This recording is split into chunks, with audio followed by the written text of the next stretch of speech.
गुरुर्ब्रह्मा गुरुर्विष्णु गुरुर्देवो महेश्वरा गुरुः साक्षात् परब्रह्म तस्मै श्री गुरुवे नमः।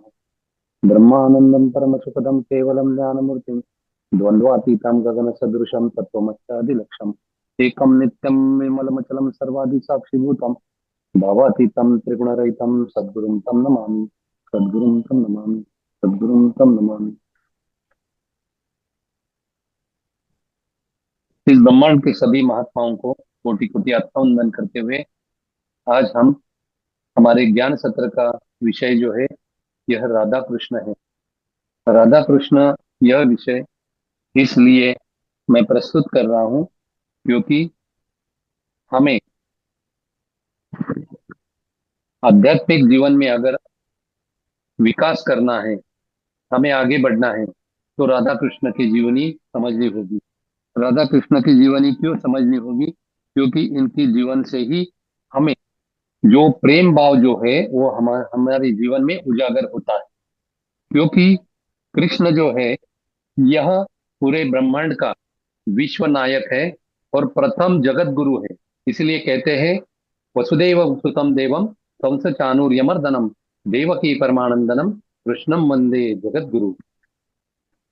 कृष्ण जो है भगवान कृष्ण यह दो दश अवतार है महाविष्णु के, उसमें से आठवां अवतार है। भगवान विष्णु ने उसके पहले सात अवतार लिए, वो सातवां अवतार था मर्यादा पुरुषोत्तम प्रभु राम का। मगर पूर्ण पुरुषोत्तम जो है यह भगवान कृष्ण है। इसलिए हमें भगवान कृष्ण को जो है यह लीला जो है उसकी सुननी चाहिए, पढ़नी चाहिए और उसका बर्तन में पानी हमें डाल दो, बड़े में खाली है। अरे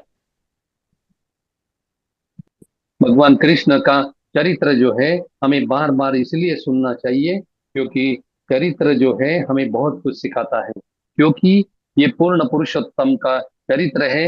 हमें पूर्णत्व की दिशा में, अपूर्ण से पूर्णत्व की दिशा में अगर जाना है तो भगवान कृष्ण को हमें जानना होगा, समझना होगा, पहचानना होगा। क्यों? क्योंकि वो पूर्ण पुरुषोत्तम है। इसलिए अभी जो शंकराचार्य जी का हम लोगों ने अष्टक लगाया था, वो शंकराचार्य भी यही कहते हैं कि हम अपूर्ण से पूर्णत्व की ओर जा रहे हैं, हमें जाना ही चाहिए और पूर्णत्व की यात्रा हम इसी जन्म में और इसी जीवन में पूरी करनी चाहिए।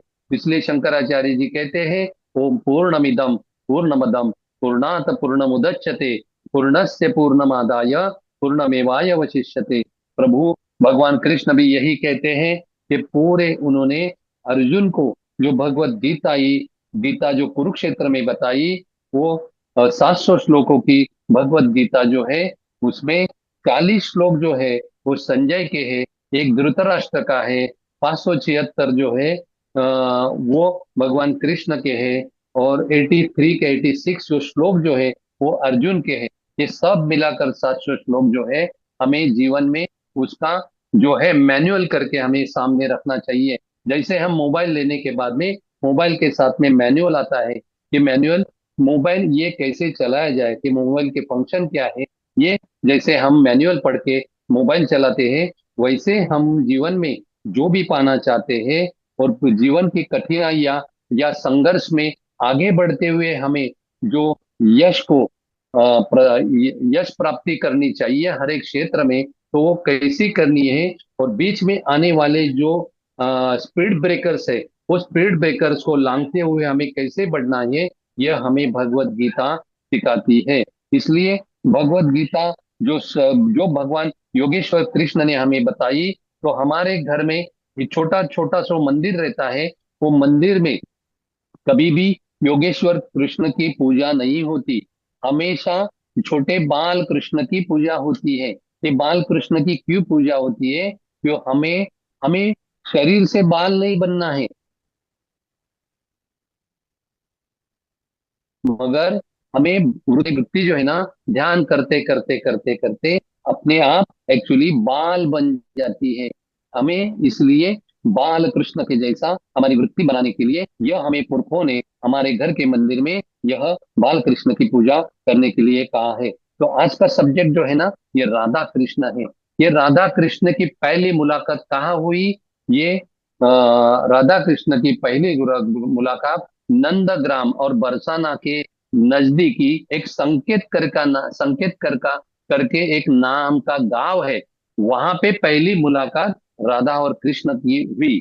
और राधा और कृष्ण जो है, राधा के पिता का नाम है वृषभानु और माँ का नाम है कीर्ति। वैसे ही राधा जो है, यह बचपन से जो है, यह कृष्ण भक्त थी। और बचपन से ही वो एक दूसरे के संकेत ये ग्राम ग्राम में मिलने के बाद में एक दूसरे के प्रति, जैसे हम लोग बोलते हैं कि लव एट फर्स्ट साइट, वैसे ही एक दूसरे दृष्टि से मिलने जाने के बाद में एक दूसरे में ये राधा और कृष्ण एक दूसरे में खो गए। राधा जो है कृष्ण से सिर्फ 6 साल बड़ी थी, और कृष्ण जो है 6 साल राधा से छोटे थे। और राधा और कृष्ण जो है ना, यह हमेशा वृषभान में ब्रह्मवृत्त नाम की एक पहाड़ है, वो पहाड़ में है ना, उनका हमेशा मिलना होता था। और वहां पहाड़ में है ना, वो पहाड़ में वहां पे उस वक्त है ना राढ़ बोलते हैं उसको। और राढ़ का अपभ्रंश है ना राढ़ा हो गया, ढ यानी राढ़ा हो गया। और राढ़ा का होते होते होते होते राधा हो गया। ऐसे राधा का नाम जो है ना, वो एक्चुअली पहले उसका नाम लाधा था। लाधा यानी क्या? हर्ष। लाधा यानी क्या? आनंद। लादा यानी क्या? मोद। यानी लादा का भी राधा, यह जो है ना अपभ्रंश होकर लादा का राधा हो गया। वैसे जैसे पहाड़ का नाम राढ़ा था, वो राढ़ा का जैसे राधा हो गया, वैसे ही यह राधा कृष्ण की कहानी समझते वक्त हमें ये विचार, हमें जो इनकी मिलन कहाँ हुआ, ये इनकी मुलाकात कहाँ हुई, ये मुलाकात होने में क्या कारण है, और राधा की शादी हुई क्या नहीं। राधा की शादी तो हुई थी, मगर राधा की शादी का जो एक रहस्य है, ये रहस्य आज अपने सामने सभी के सामने में उजागर करना चाहता हूँ। राधा का जो ब्याह हुआ ना, वो अयन घोष का नाम का एक लड़का था। और अयन घोष के साथ में है ना राधा की शादी हुई। ये अयन घोष है ना माँ यशोदा का है ना, ये कजिन ब्रदर था माँ यशोदा का। और उसके साथ में राधा की शादी हुई। मगर ये राधा की शादी उसके साथ में होने के बाद में ये एक साथ में कभी नहीं रहे, क्योंकि भगवान कृष्ण महाविष्णु विष्णु का उन्होंने बहुत सारी तपस्या की थी ये अयन घोष ने पहले किसी जन्म में। और उसको वरदान प्राप्त हुआ था। उस वर में उसने महाविष्णु से वर मांगा था कि मुझे लक्ष्मी की जैसी बीवी मिलनी चाहिए। ये इतना ही वर उसने मांगा था, लक्ष्मी की जैसी उनसे उनको बीवी मिलनी चाहिए। तो राधा जो है ना, ये लक्ष्मी का ही अंश है। इसीलिए वो सिर्फ नाम के लिए जिसने उसने जो चाहा तपस्या करके, इसलिए आयन घोष को उसको रापान घोष भी कहते हैं। यानी उसके दो नाम है, आयन घोष और रापान घोष, उनको यह भी कहते हैं। तो उनका जो शादी जो है सिर्फ नाम के लिए हुआ, मगर कृष्ण को जो है ना अपना तन मन बुद्धि जो है ना, राधा जो है प्रेम की वजह से, कृष्ण से प्रेम की वजह से वो पूरी तरह से न्यौछावर कर चुकी थी। इसीलिए हमें राधा को भी समझना होगा और कृष्ण की भी समझना होगा। कोई कोई लोग कहते हैं हमारा जो हृदय जो है ना, ये कृष्ण है। और राधा, हम लोग अगर धारा धारा धारा धारा बोलेंगे ना, तो राधा राधा राधा राधा अपने आप अपने मुंह से निकल आता है। ये धारा धारा क्या है? क्योंकि अपने हृदय में जो खून जो बहता है, वो खून शुद्ध होने के लिए अपने हृदय से गुजरता है। हृदय जो है अपने रक्त शुद्धिकरण का, हमारे खून शुद्धिकरण का केंद्र है। वहां से रक्त शुद्धि होने के बाद में पूरे शरीर में शुद्ध रक्त जो है वो प्रवाहित होता है। ये खून की धारा जो है वो पूरे शरीर में बहती है। इसलिए हमारा हृदय जो है यह कृष्ण है। और जो उसमें खून की जो धारा पूरे शरीर में बहती है वह राधा है। एक मैंने आपको ये मीनिंग बताया। दूसरा भी मीनिंग मैं आपको बताता हूँ कि अपने हृदय में कृष्ण है। जैसे भगवान कृष्ण ने कृष्ण को पूछा कि आप कहाँ कहाँ मिलोगे, तो कृष्ण भगवान कृष्ण ने भगवत गीता में उसका पता दिया है। जैसे हम अपने अपने दोस्त को मिलने के लिए जैसे उसका पता लेते हैं, उस पते पर हम लोग पहुंचते हैं, वैसे ही भगवान कृष्ण ने अपना पता भगवत गीता में दिया है। वह कहते हैं कि ईश्वर सर्वभूतानां हृदय अर्जुन तिष्ठति ब्राह्मण सर्वभूताना यंत्रारूढ़ानि मायया। ये भगवत गीता में भगवान कृष्ण ने कहा है कि ईश्वर जो है मेरा हर हर हृदय में मैं मेरा निवास है। मगर ये हर हृदय में निवास होने के बावजूद भी लोग मुझे पहचानते नहीं है। क्यों नहीं पहचानते? कि माया के विलक्षण प्रभाव हम पर होता है, और माया के विलक्षण प्रभाव में इस जगत में आने के बाद में पूरी तरह से हमें प्रभु का विस्मरण हो जाता है। और वह विस्मरण होने की वजह से हम देह रूपी यंत्र माया की विलक्षण प्रभाव से भ्रमिष्ट हुए हैं। इसीलिए भगवान को हृदय में, इतना हृदय हमारे नजदीक है, ये हृदय नजदीक होकर भी हम भगवान को नहीं जानते, नहीं पहचानते, या उसका अनुभव नहीं कर सकते। इसका कारण ये की है कि हम माया के विलक्षण प्रभाव में खुद को हम भूल चुके हैं, और खुद ही खुद को इस माया के जगत में हम लोग क्या बोलते हैं, गुमशुदा हो गए हैं। पूरी तरह से हम लोग गुमशुदा हो रहे हैं। और ये गुमशुदा होने के बाद में हमें ढूंढना है। और हमें को हम हमको हमको कैसे ढूंढना है, यह भी सब कुछ भगवत गीता में दिया है। जैसे गोपियों ने ढूंढा, जैसे राधा ने ढूंढा, जैसे मीरा ने ढूंढा, वैसे उद्धव जी ने ढूंढा, अर्जुन ने ढूंढा, और ऋषि मुनियों ने ढूंढा, वैसे ही भगवान कृष्ण को हमें अपने हृदय में भी ढूंढना है। महात्मा कहते हैं कि भगवान अपने इतने करीब है, इतने करीब है, इतने करीब है, हमारी आंखें भी दूर है, हमारे कान भी दूर है, हमारे नाक भी दूर है, हमारे सर्व सर्व जो इंद्रिय जो है ना, ज्ञानेन्द्रिय और कर्मेंद्रिय, यो भी दूर है। मगर इतना करीब हमारा हृदय है, और उसी हृदय में वो निवास करते हैं। और आपको एक रहस्यमय बात बताता हूँ, क्योंकि हृदय जो है ना, वो ये दो होते हैं। एक हृदय होता है शरीर शास्त्र का हृदय। वो शरीर शास्त्र का हृदय जो है ना, यह लेफ्ट साइड में रहता है। और स्पिरिचुअल जो हार्ट है, जिसको अध्यात्म शास्त्र का हृदय है ना, वो राइट साइड में होता है। और भगवत प्रभु जो निवास करते हैं ना, तो एक मेरी दोस्त थी नर्स, उसको मैंने बोला कि एक हृदय के ऑपरेशन करने वाले डॉक्टर से पूछ लेना कि भगवान कृष्ण ने पता तो दिया है कि हृदय में मैं निवास करता हूँ, तो आप तो हर हर रोज कितने सारे ऑपरेशन करते हो हृदय के, तो आपको हृदय में कभी दिखा क्या भगवान प्रभु? आपको कभी उसका दर्शन हुआ क्या? तो वो डॉक्टर जो है ना हंसने लगे, यानी उन्होंने यह बात सीरियसली ले ली। मगर उन्होंने फिर कहा उसको कि ये जो मैं हृदय का ऑपरेशन करता हूँ, ये शरीर शास्त्र का हृदय है, और भगवान जो हृदय की बात करते हैं ना, वो अध्यात्म का हृदय है। ये अध्यात्म का हृदय जो है, वो दाहिने साइड होता है, और शरीर शास्त्र का हृदय जो है वो बाई साइड होता है। इसीलिए उसे अगर जानना है, पहचानना है, उसका अनुभव करना है, तो हमें चार प्रकार की आंखें चाहिए। ये चार प्रकार की आंखें कौन सी होती है? एक आंख को कहते हैं कर्म चक्षु, दूसरे आंख को कहते हैं मनोचक्षु, तीसरे आंख को कहते हैं दिव्य चक्षु, और चौथे आंख को कहते हैं ज्ञान चक्षु। तो ये चार प्रकार से हम भगवान को जान सकते हैं, पहचान सकते हैं। मगर अनुभव के लिए भगवान को ज्ञान चक्षु ही खुलने चाहिए। अगर ज्ञान चक्षु नहीं खुलेंगे ध्यान करते करते करते करते, कब हम जाकर हम लोग क्या है, दो प्रकार की प्रभु की जो प्रकृति है, वो प्रकृति अपरा प्रकृति होती है, दूसरी परा प्रकृति होती है। ये परा प्रकृति के परे मेरा निवास है, यह भी उन्होंने पता भगवत गीता में प्रभु ने दिया है। जैसे हम लोग किसी को कहेंगे आप कहाँ रहते? इंदौर में। तो हम आगे चल के पूछते इंदौर में कहाँ रहते? फलाना फलाना, जो फलाना सिटी है, या फलाना स्टेशन है, उसकी गली है, गली में ये अपार्टमेंट है। ऐसे जैसे हम लोग डीप में जाके जैसे हमारे दोस्तों को पता पूछते हैं, वैसे ही डीप में जाके पता पूछने के बाद में भगवान कृष्ण यह कहते हैं कि इंद्रिय के परे मन है, मन के परे बुद्धि है, और बुद्धि के परे मेरा निवास है।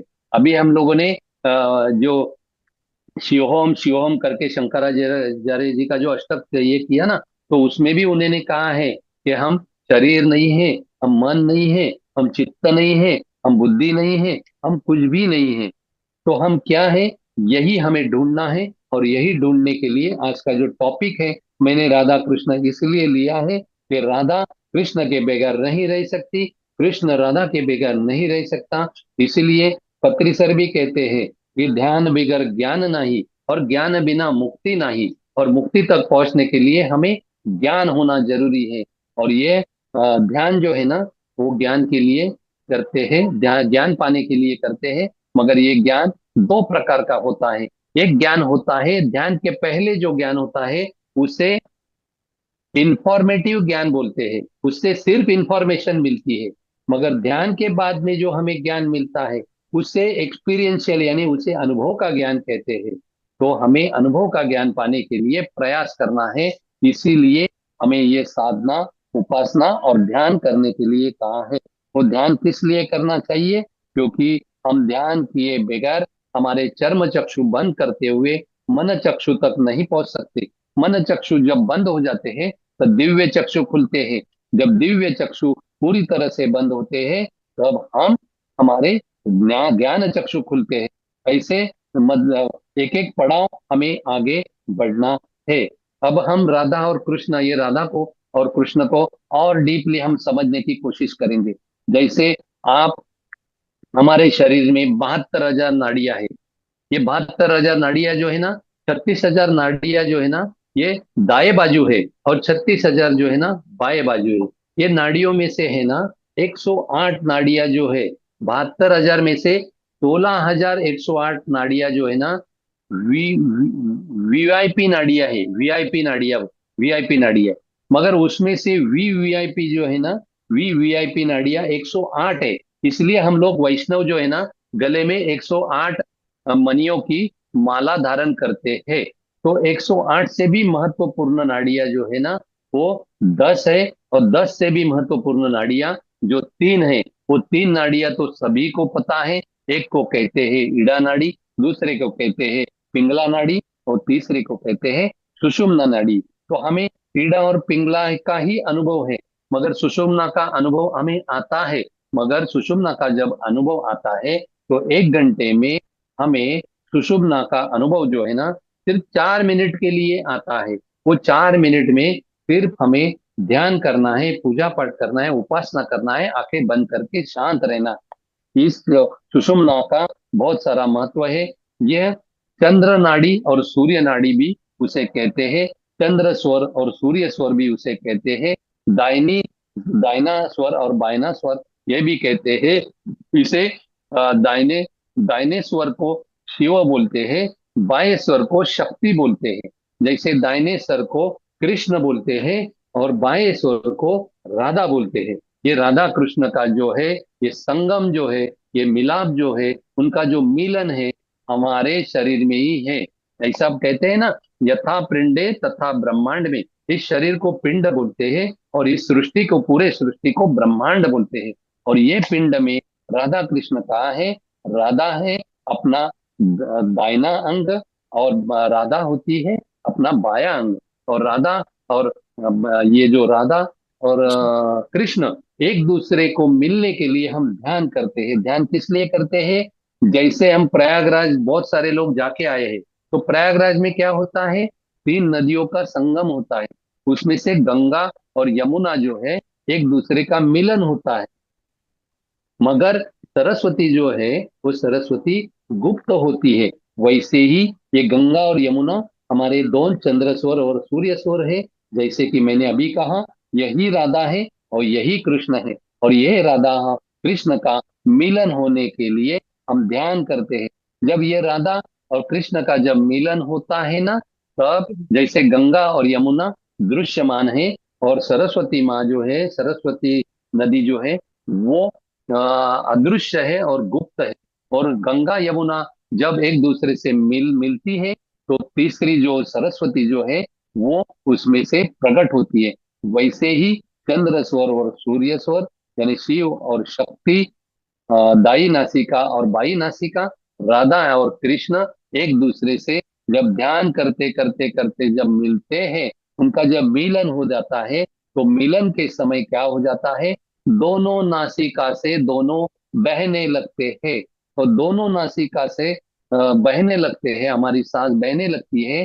तो वही सांस को जो है ना, वो उसका उनके मिलन को ही वो क्या कहते हैं, सुषुम्ना नाड़ी कहते हैं। उस मिलन को ही एक्चुअली क्या कहते हैं, हमारा दिव्य चक्षु जागृत होना कहते हैं। उसी दिव्य चक्षु में हमारा जो स्पिरिचुअल साइंटिस्ट कहते हैं कि हमारा पीनियल ग्लैंड जो है वो एक्टिवेट होता है। और प्लीनियन ग्लैंड एक्टिवेट होने के बाद में आप हमारी ध्यान की जर्नी जो है वो नीचे से ऊपर तक होती है। क्योंकि जर्नी दो प्रकार की है। एक एक जर्नी को बोलते हैं अधोगति, और दूसरे जर्नी को बोलते हैं ऊर्ध्वगति। दूसरी भाषा में आपको समझाता हूँ। अधोगति को बोलते हैं अधोगमन।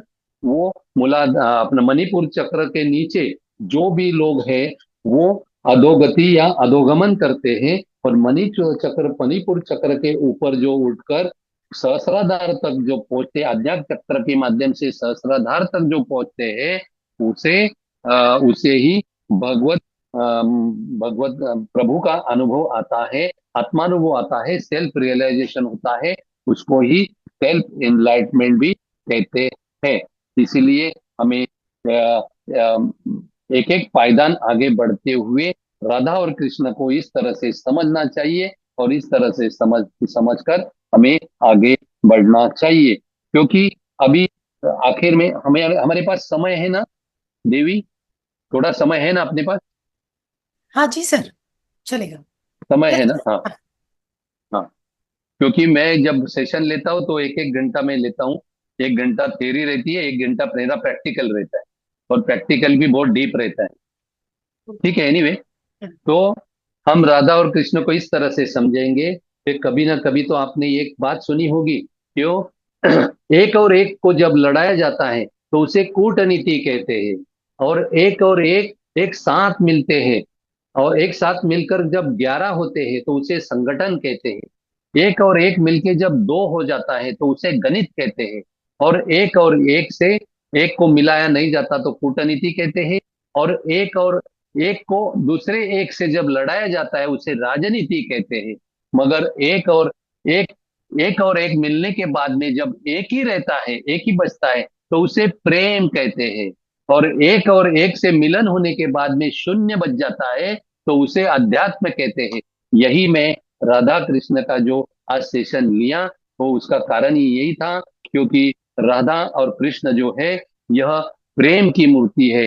और यह प्रेम हमें हमारे जीवन में उजागर होना चाहिए ध्यान के माध्यम से। इसलिए सभी संतों ने है ना तीन प्रकार की भक्ति की। एक प्रकार किया साकार भक्ति, जैसे हम प्रतिमा या फोटो या मूर्ति की पूजा करते हैं उसे साकार भक्ति कहते हैं। दूसरा सगुण भक्ति की। सगुण भक्ति यानी क्या, कि हमारे अंदर जो हर एक इंसान में सद्गुण भी रहते हैं और दुर्गुण भी रहते हैं। मगर दुर्गुण जो है ना वो पूरी तरह से खत्म होकर सिर्फ सद्गुण ही उभर कर आने चाहिए, उसे सगुण उपासना कहते हैं। और तीसरी उपासना जो है ना, निर्गुण निराकार की उपासना। जैसे कबीर भी एक जगह कहते हैं कि हाँ, कबीर जी ने राम का जो डेफिनेशन है ना वो चार प्रकार का किया है। कबीर जी बोलते हैं कि एक राम दशरथ का बेटा, दूजा राम घट घट में बैठा, तीजा राम का जगत पसारा, चौ, चौथा राम जो सबसे न्यारा। जो चौथा राम जो है ना सबसे न्यारा, उसी के लिए हम ध्यान कर रहे हैं मास्टर, इस बात समझ लेना। इसलिए जो राम है वही कृष्ण है, वो कृष्ण है वही राम है। आपको राधा कृष्ण के निमित्त में ये भी बात बताना चाहता हूँ कि राम है सूर्यवंशी। जब सूरज था तब राम का जन्म हुआ था। जब आसमान में चांद था तो भगवान कृष्ण का जन्म हुआ। तो एक है सूर्य और एक है चांद, चंद्रवंशी। एक है सूर्यवंशी। सूर्यवंशी कौन है? राम है। और चंद्रवंशी कौन है? भगवान कृष्ण है। इसलिए हम क्या बोलते हैं, हमारे महाराष्ट्र में सभी लोग क्या बोलते हैं, राम कृष्ण हरि बोलते हैं। राम यानी ब्रह्मा, और कृष्ण यानी क्या, विष्णु। और हरि यानी क्या, आनंद। राम कृष्ण की जब मुलाकात हो जाती है एक दूसरे से, उससे क्या होता है, आनंद का फाउंटेन जो है आनंद का वाटरफॉल जो है, वो उसकी कृपा का जो आनंद का जो वर्षा जो है वो हमारे ऊपर बहती है। और उसी वर्षा में बहने के लिए ही हम यह उपासना, साधना और ध्यान करते हैं। ध्यान के बारे में जितना बोलूं उतना कम है। पूरी रात भर मैं कभी कभी 4 4 5 5 घंटे पूनम की रात एक जगह बोलता हूँ, तो ध्यान के बारे में और ज्ञान के बारे में सब कुछ बताता हूँ, इतना डिटेल में बताता हूँ कि जिंदगी में कभी किसी ने सुना नहीं होगा। इस ब्रह्मांड का कोई भी महात्मा इतना डिटेल में आपको जूम पे तो नहीं बोल सकता। फिर भी यहाँ पे समय की पाबंदी है, समय का जो है वो बैरियर है, इसलिए मैं ज्यादा नहीं बात करूंगा। तो आपको यह आज का ध्यान जो है, यह मैं राधा कृष्ण के माध्यम से जितनी ज्यादा कोशिश मेरी थी, वो कोशिश समझाने की मैंने कोशिश की। राधा के बारे में क्या कहते हैं कि राधे राधे रटते चलो आएंगे बिहारी। राधा अगर चंदा है तो चकर है बिहारी। राधा रानी अगर मिश्री है तो स्वाद है बिहारी। राधा रानी गंगा है तो धार है बिहारी। राधा रानी तन है तो प्राण है बिहारी। राधा मेरी गोरी तो सावरे है बिहारी। राधा रानी भोली भाली चंचल है बीमारी बिहारी। इसलिए राधा रानी मुरली तो उसकी तान है बिहारी। ये राधे राधे रटते चलो तो आएंगे बिहारी। राधा राधा यानी क्या है? हमारा शरीर है ना, ये कृष्ण है, और उसमें बहने वाली सांसों की धारा जो है ना, यही हमारी राधा है। इसीलिए हम सांसों के ऊपर ध्यान देते देते हम लोग ध्यान करते हैं, क्योंकि सांस हमारी जो है ना 1 मिनट में 15 बार बहती है, और 1 घंटे में 900 बार बहती है, पूरे 24 घंटे में 21,600 बार बहती है। तो ये जो है सांसों की गति और सांसों का जो ये है संख्या जो है, सांसों में आने वाले जो विचार है उसकी संख्या और गति, ये कम कब होती है? जब हम लोग सजगता पूर्वक सांसों की आवन जावन को सजगता पूर्वक जब उसे महसूस करते हैं, और हमारे सांसों का जो ये है सांस जो धारा है, सांसों की धारा है, वो धारा जो अखंड बहने वाली धारा है, यही धारा का मैंने पहले शुरुआत में ही बताया। यही धारा धारा धारा धारा सजगता पूर्वक जिस धारा पर आप जब बिल्कुल सजगता पूर्वक उसे महसूस करेंगे हल पल, तो वही धारा आपकी आपके जीवन में यह धारा राधा बन जाएगी, और वो राधा का आपको अनुभव आ जाएगा। और जब राधा, जहाँ राधा है वह कृष्ण है, जहाँ कृष्ण है वह राधा है। इसलिए भगवान कृष्ण कहते हैं कि 3 श्लोक मेरे हमेशा ध्यान में रखो। ये 3 श्लोक बहुत ही महत्वपूर्ण है भगवान को शरण जाने के लिए। पहला श्लोक में दोहराता हूँ, वो भगवान कहते हैं, सर्वधर्मान परित्यज्य मामेकम शरणम ब्रज अहं त्वा सर्व पापेभ्यो मोक्षयिष्यामि मां शुचा। यानी मेरे मुझे कैसे शरण जाना है, ये श्लोक में भगवान कृष्ण कहते हैं। तो श्लोक में ये भगवान कृष्ण ने कहने के बाद में तो शरण कैसे जाना है, ये दूसरे श्लोक में कहते हैं कि भगवान कृष्ण ने अर्जुन को बहुत सारी रहस्यमय बातें कही, मगर भगवत गीता के 9वें चैप्टर में उन्होंने राजविद्या राजगुह्य बताया। तो राजविद्या राजगुह्य बताने के पहले उन्होंने शुरुआत की, कहाँ से शुरुआत की? मन से शुरुआत की। ये मन क्या है? और मन इतना चंचल है, अर्जुन कहता है कि अर्जुन, भगवान प्रभु, ये मन इतना चंचल है, तो इसको कैसे उसको लगाम दिया जाए, उसको कैसे अपने ताबे में या उसको नियंत्रण में कैसे लाए? तो इसके लिए प्रभु ने दूसरा श्लोक उसमें कहा है कि मन मनाना मद भक्तो मद्याजी माम नमस्करु माम वैशेषी युक्ते व महात्मा नाम मत परायणा। तू मुझे पूरी तरह से, तेरा मन जो है ना मेरी तरह बना। यह रहस्यमय बात है। यह एक सेशन या 1 2 घंटे में बताने वाली बात नहीं है, बहुत रहस्यमय बात है। मन प्रभु को समर्पित करना, यानी पहले शरण जाना। शरण कैसे जाना? मन के माध्यम से जाना। और तीसरा है, शरण जाते मन के माध्यम से मन ही प्रभुमय बनाकर जब हम लोग अनन्य हो जाते हैं, तो प्रभु कहते हैं कि अनन्य चिंतो यंतो माँ ते जना पर्युपासते तेषाम नित्य युक्ताना योगक्षेम वहाम्य हम।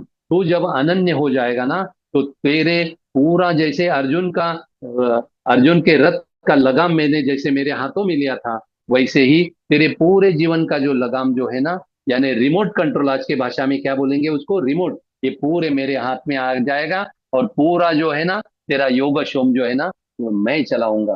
तो आज ये मेरे वाणी को मैं विराम देना चाहूंगा, क्योंकि समय की मर्यादा के अनुसार मैं चलना चाहता हूँ। अभी हमारा ज्ञान सत्र भी यहाँ पे मैं मेरे वाणी को विराम देता हूँ, और राधा कृष्ण को आज की ध्यान सेवा और ज्ञान सेवा जो है वो समर्पित करता हूँ। महावीर भगवान, गौतम बुद्ध, सभी इस ब्रह्मांड के योगी, ऋषि, जपी, तपी, मुनि, योग, महर्षि, राजर्षि, ब्रह्मर्षि और सभी सत्पुरुषों को, सत्पुरुषों के चरणों में यह आज की ध्यान और ज्ञान सेवा समर्पित करता हूँ। और आप सभी को आत्मवंदन करते हुए मैं मेरी वाणी को अर्ध विराम देता हूँ। धन्यवाद, धन्यवाद, धन्यवाद। Thank you sir. अगर किसी का कोई प्रश्न है तो आप सर से पूछ सकते हैं। मैडम मेरा एक क्वेश्चन है। हाँ बोलिए यस रमेश। यस। हाँ सर, मेरा क्वेश्चन ये है कि ये जो राधा का अस्तित्व जो है, ये भगवान ने खुद हाँ, तो नहीं क्रिएट किया हुआ। राधा का अस्तित्व जो है, मैंने बताया हाँ, कि राधा, ये राधा का देखो, जो भगवान ने खुद अपने आप क्रिएट करके राधा को बनाया, क्या ऐसा है? देखिए, जब एक्चुअली एकदम डीप जाकर आप ये करेंगे ना, तो हम्म, मैं कहूंगा कृष्ण यह पुरुष है, राधा यह प्रकृति है। और प्रकृति है ना, उसका जन्म जो है ना पुरुष के माध्यम से ही होता है। पुरुष के अलावा प्रकृति जन्म नहीं ले सकती, और प्रकृति ही सृष्टि रचयिता है, और प्रकृति ही पुरुष का आधार लेते हुए पूरे सृष्टि का निर्माण करती है। तो इस उत्तर में आपको यह आपके प्रश्न का उत्तर मिल जाएगा। अच्छा तो प्रश्न सर। तीन प्रकार के होते हैं।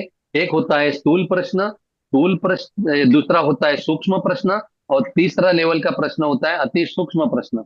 ये जो मैंने उत्तर दिया, आपका स्थूल है तो आप स्थूल लीजिए, सूक्ष्म है तो सूक्ष्म लीजिए, अति सूक्ष्म है तो अति सूक्ष्म भी। मैं किसी और सेशन में आपको और डीप में इसमें बात करूंगा। सर लेकिन यस सर। आप आप मेरे को एक बात बताइए। मैंने भी ये गीता 3 बार पढ़ी है, लेकिन तीनों बार मेरे को ये एहसास हुआ कि धर्म की स्थापना के लिए एक सृष्टि का नाश नहीं हुआ क्या? धर्म की साधना के लिए सृष्टि का नाश हुआ, क्योंकि हाँ। देखो, संत महात्मा जो होते हैं ना, वो उनकी उनका उनका जो रवैया रहता है सृष्टि के इंसानों को बदलने का, तो वो हम्म, एक्चुअली बुद्धि को परिवर्तन करते हैं। लेकिन प्रभु जब अवतार लेते हैं ना, तो वो क्या करते हैं? यदा यदा ही धर्मस्य ग्लानिर्भवति भारत, अभुत्थानम अधर्मस्य तदात्मानं सृजाम्यहम्, परित्राणाय साधुना विनाशाय च दुष्कृता, धर्म संस्थापनार्थाय संभवामि युगे युगे। धर्म की संस्थापना करने के लिए साम दाम दंड भेद, यह हम्म, सभी जो है वो उसे अपनाने ही पड़ते हैं। क्योंकि उन्होंने पहले ही दुर्योधन के पास जाके 5 गांव मांगे थे, क्योंकि 5 गांव अगर दे देते तो यह झगड़ा ही, पूरा महाभारत ही खत्म हो जाता था वहां पे। लेकिन उसने कहा कि मैं सुई के नोक पे भी जितनी जगह है वो भी मैं नहीं दूंगा। इसकी वजह से महाभारत हुआ। लेकिन यस सर सर। ये राधा राधा का डेप्थ क्या है? राधा की गहराई क्या है? सर, राधा की गहराई ये की है, ये राधा जो है ना, ये प्रेम का प्रतीक है। ये एक्चुअली प्रेम भाव का प्रतीक है। अगर हम लोग ध्यान करेंगे, लेकिन हम्म, अपने आप से प्रेम करते हुए अगर हम ध्यान नहीं करेंगे, तो ध्यान जो है ना वो हम लोग मैकेनिकल कर रहे हैं। मैकेनिकल हम्म, ध्यान अलग होता है, और प्रेम पूर्वक ध्यान अलग होता है। राधा यानी प्रेम, प्रेम यानी राधा, प्रेम की धारा यानी राधा। यही मैं कहना चाहूंगा बस। ठीक है sir, thank you sir. Question तो बहुत है, लेकिन टाइम की कमी है सर। सर, कभी भी पूछो, एनी टाइम, एनी टाइम, कभी भी कुछ भी पूछो, आधी रात को जवाब दूंगा मैं। Right sir. ठीक है। धन्यवाद, धन्यवाद। धन्यवाद सर, धन्यवाद, धन्यवाद। और कोई प्रश्न किसी का? सर नमस्ते। नमस्ते। सर ये सूर्य नाड़ी चंद्र नाड़ी दिन में कितना बार एक साथ बहते थे सर? सूर्य नाड़ी जो है ना, दिन में हाँ है ना, एक एक घंटा सूर्य चलती है, और 1 घंटा चंद्र चलती है। उसमें सिर्फ 4 मिनट सुषुम्ना चलती है। हाँ 4 मिनट सुषुम्ना चलती है। जब ये 4 मिनट सुषुम्ना चलती है ना, उस वक्त सिर्फ ध्यान करना है, पूजा पाठ करना है, उपासना करना है। कोई भी भौतिक जगत के काम नहीं करना है, वो काम आपके सक्सेस नहीं होंगे। तो हमको कैसे मालूम होगा सर? वो देखने का, शुरू ऐसे ऐसे ऐसे आप करोगे ना। हेलो, ऐसे ऐसे आपको करना है, सांस को बाहर छोड़ना है और ऐसे ऐसे करना है, तो आपको पता चलेगा अरे एक चालू है या दो चालू है। नहीं तो ऐसे हाथ करना है और सांसों को छोड़ना है, तो आपको पता चलेगा कौन सी चालू है नाड़ी, दोनों चालू है या एक ही चालू है। ऐसा हाथ करना है नाक के, अपने नाक के बीच में। ऐसा हाथ करने से दोनों चालू है, तो दोनों की जगह आपको महसूस होगा, वायु महसूस होगा। और दोनों जगह वायु महसूस हो रहा है प्रोमिनेंटली, तो समझ जाना कि अपनी सुषुम्ना चालू है। Okay, thank you sir, thank और कभी भी आपको एक सीक्रेट बात बताता हूँ, अभी सब्जेक्ट निकला इसलिए, कभी भी आप टू व्हीलर चला रहे हो, फोर व्हीलर चला रहे हो, कोई भी व्हीकल चला रहे हो, तो सुषुम्ना नाड़ी में गाड़ी को चाबी नहीं लगाना है। क्यों? क्योंकि सुषुम्ना नाड़ी में गाड़ी को चाबी लगाने से वो गाड़ी का एक्सीडेंट हो जाता है। क्योंकि भौतिक जगत के कोई भी काम उस वक्त नहीं करना है। अगर आपकी कोई भी गलती नहीं है, फिर भी दूसरे के गलती से भी आपका एक्सीडेंट हो सकता है। ये मैंने अभी सब्जेक्ट निकला इसलिए आपको बताया। यू सर, थैंक धन्यवाद, यू। धन्यवाद। थैंक यू, थैंक अच्छा यू, थैंक यू। बताए, हमको मालूम होने वाला है। अच्छा बताए सर, ठीक, thank you yes, yes, sir. पूछो, मौका है, अपने पास समय भी है, बोलिए। और किसी का कोई? नरेंद्र सर। सर, जब ये सूक्ष्म नाड़ी चल रही होती है तो हम गाड़ी नहीं चला सकते, बट एकदम से कैसे पता चलेगा कि हमारी दोनों तरफ का चल रहा है? देखो, मैंने शुरुआत की बात की। शुरुआत में जब हम अगर कोर्ट में जा रहे हैं, तो हमारी सूर्य नाड़ी चालू होनी चाहिए। हम स्कूल में जा रहे हैं पढ़ाई करने के लिए, तो हमारी चंद्र नाड़ी चालू चाहिए। अगर दोनों चालू हैं, तो हम देख सकते हैं ना, हमारा ऐसा हाथ रख के, ऐसा हाथ रख के देख सकते हैं हमारी दोनों चालू है क्या। नहीं तो ऐसे ऐसे करके भी देख सकते हैं हमारे दोनों चालू है या एक चालू है। Okay sir. ओके, बट ये धन्यवाद, थैंक यू। थोड़ी देर के लिए चलती है ना, पूरे दिन हाँ, में? 4 मिनट के लिए, 3 से 4 मिनट के लिए 1 घंटे में चलती है। Okay sir. उसका भी सब्जेक्ट हाँ अलग जी। है, उसको स्वर विज्ञान हाँ। बोलते हैं। हाँ, बोलिए, बोलिए। हाँ जी। हाँ, मैं नरेंद्र शर्मा बोल रहा हूँ। हाँ, नमस्ते सर, मेरे कुछ नमस्ते। 2-3 प्रश्न हैं आपसे। हाँ, बोलिए सर।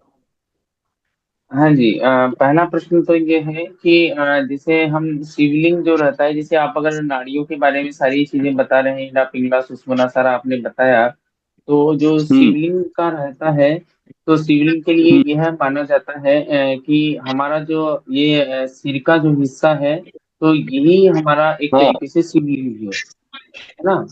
हाँ, हम्म, जो हमारा सिर है यही शिवलिंग है, और ये शिवलिंग की आकृति का ही है, और इसी के अंदर जो है कई प्रकार के जो लोकों की जो हम बात करते हैं, जैसे आपने क्या है बीच में भी एक शब्द कहा था, आपने जब हम्म। व्याख्यान दिया कि यथा पिंडे तथा ब्रह्मांडे। कथा ब्रह्मांड, यस। जी। तो इसी यस के सर। अंतर्गत जो शिवलिंग की आकृति है वो हमारे सिर की आकृति को माना जाता है, और जो जितने भी लोक हैं, वो जो लोक हैं वो हम्म, हमारे यहाँ जो भ्रकुटी के मध्य, जिसको हम आज्ञा चक्र कहते हैं, तो आज्ञा चक्र से लेकर पीछे तक जब हम चलते हैं, तो सारे के सारे लोक जो हैं वो यही इसी में हमारे यस, मस्तिष्क में ही विराजमान रहते हैं। तो इस पर मैं यस थोड़ा सर, यस आपका सर। मार्गदर्शन चाहूंगा।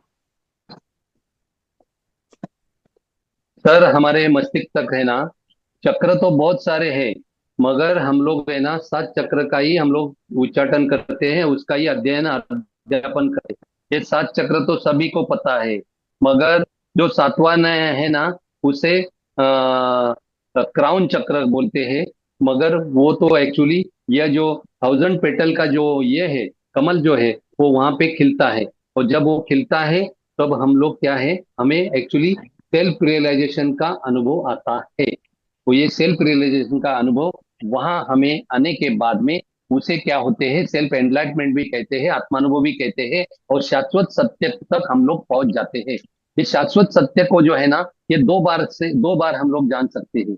क्योंकि सातवें चक्र तक पहुंचने के बाद में सिर्फ आत्मज्ञान होता है। सातवें के ऊपर बाकी बहुत सारे चक्र है, क्योंकि जैसे जैसे हमारा ऑरा बढ़ते जाएगा, ध्यान करते करते करते करते, वैसे हमारे अलग जो चक्र जो है अदृश्य जगत में, वो भी एक्चुअली उजागर होते हैं, उसका हमें अनुभव आता है। तो ये जो ग्राउंड चक्र तक पहुंचने के बाद में है ना, हम लोग सिर्फ फिफ्थ डायमेंशन तक आते हैं। आपको तो डायमेंशन पता होगा, third dimension, fourth dimension, fifth dimension. उसके आगे जो है ना 6, 7, 8, 9 ऐसे ऐसे डायमेंशन है ना शुरू हो जाते हैं। तो इसको सातवां चक्र यानी क्राउन चक्र खुलने के बाद में उसे क्या कहते हैं, लीनियर एनलाइटमेंट, आत्मानुभव, शाश्वत सत्य तक पहुंचना। वो शाश्वत सत्य तक पहुंचने के बाद में हमारी स्टेलर एनलाइटमेंट की जर्नी जो है, या ब्रह्म ज्ञान की जर्नी है ना, वहां से शुरू हो जाती है। दो प्रकार का ज्ञान है, एक ज्ञान को बोलते हैं आत्मज्ञान और दूसरे ज्ञान को बोलते हैं ब्रह्म ज्ञान। मगर आत्मज्ञान नहीं हुआ तब हम लोग ग्रेजुएट नहीं हुए, तो हम लोग डबल ग्रेजुएट कैसे हो सकते हैं, है क्या नहीं? और डबल ग्रेजुएट होने के बाद में पीएचडी कैसे कर सकते हैं? वैसे आगे आगे आगे आगे की यात्रा बहुत लंबी है, ये छोटी यात्रा नहीं है। कम से कम इसी जन्म जन्म में, इसी जीवन में, इस शरीर के माध्यम से, मन बुद्धि चित्त के माध्यम से अपने आत्मा को जानो, पहचानो, और आत्मा में हम लोग आत्मा को जानकर पहचान में आत्मा में स्थित हो जाओ। इसे ही सेल्फ रियलाइजेशन, सेल्फ एनलाइटमेंट या आत्मानुभव कहते हैं। यहाँ तक हम तो इस जन्म में पहुंच सकते हैं। उसके बाद में हमारे जितने भी गुरु है ना, वो हमें ब्रह्म ज्ञान तक नहीं पहुंचा सकता। उसके लिए सदगुरु की जरूरत होती है, और सदगुरु मिलेंगे तो ही हमें आत्मज्ञान से ब्रह्म ज्ञान तक पहुंचा सकता है। तो एक के कहते हैं लिनियर एनलाइटमेंट, दूसरे को कहते हैं स्टेलर एनलाइटमेंट। बोलिए शर्मा जी, और कुछ सवाल है तो बोलिए, पूछिए। अगर समय हुआ होगा तो हम लोग किसी हाँ, और मैं दिन बिल्कुल सेशन लेंगे। आपको सुन रहा हूँ। जी जी, मैं सुन रहा हूँ आपको कंप्लीट। तो जो आपने लीनियर अलाइनमेंट और वो आगे का अलाइनमेंट जो बताया आपने, तो मुझे आप थोड़ा हम्म सा इसमें और थोड़ा मैं आगे थोड़ा और जानना चाहता हूँ कि एक हम्म आपने आत्मज्ञान बताया, ब्रह्म ज्ञान बताया कि आत्मज्ञान एज ए ग्रेजुएशन और ब्रह्म ज्ञान एज ए पोस्ट ग्रेजुएशन। और जो ब्रह्म हम्म। ज्ञान है वो सदगुरु के उपस्थिति में और उनके सानिध्य में रहता है। हाँ, तो यस अब यस, मैं इसमें थोड़ा सदगुरु ये चरण। जान जी, हाँ बिल्कुल। इसी के अंदर जो मैं जानना चाह रहा था, जैसे मेरा प्रश्न था कि वो तो चलो आपने कवर किया कि शिवलिंग जो है हमारे मस्तिष्क की आकृति को ही हम शिवलिंग के रूप में मानते हैं, इसी में सारे लोग जो है विराजमान रहते हैं। अब मैं आपसे ये पूछना चाह रहा था कि देख एनलाइटमेंट देखो, जिस व्यक्ति का और हो चुका है। आप हाँ हाँ, देखो, लोग भगवान शंकर, अभी सब्जेक्ट है ना बहुत बड़ा हो जाएगा, पूरी रात भर भी मैं बोल सकता हूँ। लेकिन आपको सोना है, वो दूसरे दिन काम पे जाना है। शायद कल गुड फ्राइडे, आपको सबको नहीं, कल छुट्टी की होगी, छुट्टी है। हम लोग बात कल कर गुड सकते। फ्राइडे है, कल की छुट्टी है, और आप जब अगर सब्जेक्ट ले ही गुड रहे फ्राइडे, हैं तो हमें तो क्या है, रुचि है। हाँ, जिन लोगों को रुचि नहीं है वो लेफ्ट कर देंगे, है ना। और हमें तो रुचि है, हम तो सही है जानना सही है चाहते हैं ना।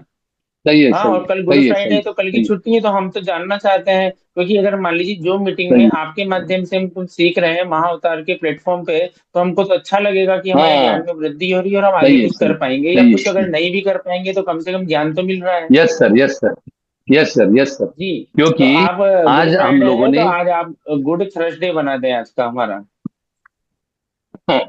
सर ऐसा है कि हमारा शिव तत्व जो है, यह एक बार जागृत होने के बाद में कभी भी वो तत्व जो है ना सोता नहीं है।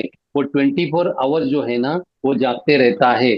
भले आप आंख बंद करके सो जाओ, लेकिन एक बार जागृति आने के बाद में ना कभी भी नींद आती नहीं है। इसका उदाहरण भगवत गीता में भगवान कृष्ण कहते हैं कि या निशा सर्वभूताना तस्याम जागृति संयमी। जहाँ सामान्य इंसान सोया रहता है, वहां पे महात्मा लोग जागते रहते हैं। और जहाँ महात्मा लोग सोए हुए रहते हैं, वो सामान्य लोग जो है ना वहां जागते रहते हैं। सामान्य लोग कहाँ जागते हैं? जहाँ विषय है, विषय के माध्यम से जो आनंद है, और वो विषय और आनंद और माया के प्रकृति जिसे अपरा प्रकृति में जो लोग रहते हैं, उसमें वो लोग कहते हैं कि हम लोग जाग तो रहे हैं, मगर महात्मा कहते हैं तो जाग नहीं रहे, क्योंकि अपने आप को बिना जाने आप जाग रहे हो, उसे जागृति नहीं कहते हैं।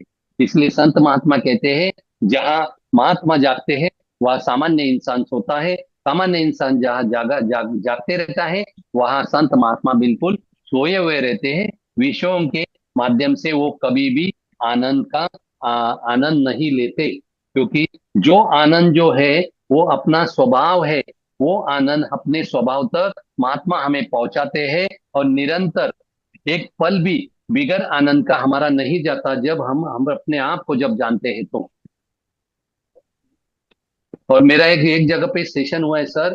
अब हमारे शरीर में 12 डीएनए है, तो 12 डीएनए को मेरे 12 ज्योतिर्लिंग का नाम दिया है। तो एक जगह एक सेशन भी मेरा ऐसे हुआ है 12 ज्योतिर्लिंग पे ऊपर। तो ये शिवरात्रि का उत्सव था, और मैंने वो सेशन लिया था। तो उसमें 12 ज्योतिर्लिंग का वर्णन मैंने 12 डीएनए से जोड़ कर किया था। बोलो, फिर जितना अध्ययन करो उतना कम है, जितना जानो उतना कम है, और जितना जानोगे उतना आपको ध्यान में रुचि निर्माण होगी, रस निर्माण होगा, और वो बहुत बड़े आनंद से आप है ना ध्यान में कितनी देर बैठोगे आपको पता भी नहीं चलेगा सर। बोलिए शर्मा जी। हाँ बिल्कुल।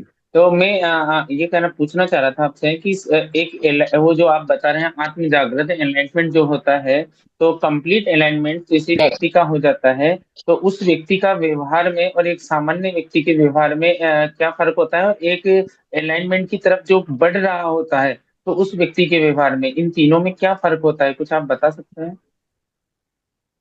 Yes sir. जब एक्चुअली एनलाइटमेंट होता है, तो उससे ज्ञान चक्षु उसके खुलते हैं, तो उसको विजडम आता है। उसको नॉलेज ऑफ विजडम भी कहते हैं, या ज्ञान चक्षु भी कहते हैं। और विजडम एक बार आने के बाद में ना, कभी वो जो है ना नीचे उतरता नहीं है। जैसे आपको उदाहरण के तौर पे समझाता हूँ। दूध दूध का भी थोड़ा सा खट्टा खटास अपने दही की कर्ड के अगर मिला दे, तो वो दही बन जाता है, कर्ड बन जाता है। और दही को मथने से उसका नवनीत यानी मक्खन बन जाता है। और मक्खन पे प्रक्रिया करने के बाद में उसका क्या बन जाता है? घृत बन जाता है। घृत यानी घी बन जाता है। जैसे एक बार घी बनने के बाद में फिर उसका मक्खन नहीं बनता, फिर उसका दही यानी कर्ड नहीं बनता, फिर उसका दूध भी नहीं बनता। तो ये जो प्रोसेस है, ये प्रोसेस में हमें जाना है ध्यान के माध्यम से। और एक बार घी की तरह जब हम लोग हो गए, तो ये एक ही फैमिली के हैं, दूध भी, दही भी, और ये मक्खन भी और घी भी एक ही फैमिली है। मगर उसके रेट भी उसके हिसाब से है। जिन्होंने ज्यादा जितना ये किया, प्रयास किया, और जितना उन्होंने जितना अपने ऊपर प्रक्रिया हुई जिसकी, उसका उसका मोल भी उतना उतना बढ़ते रहता है।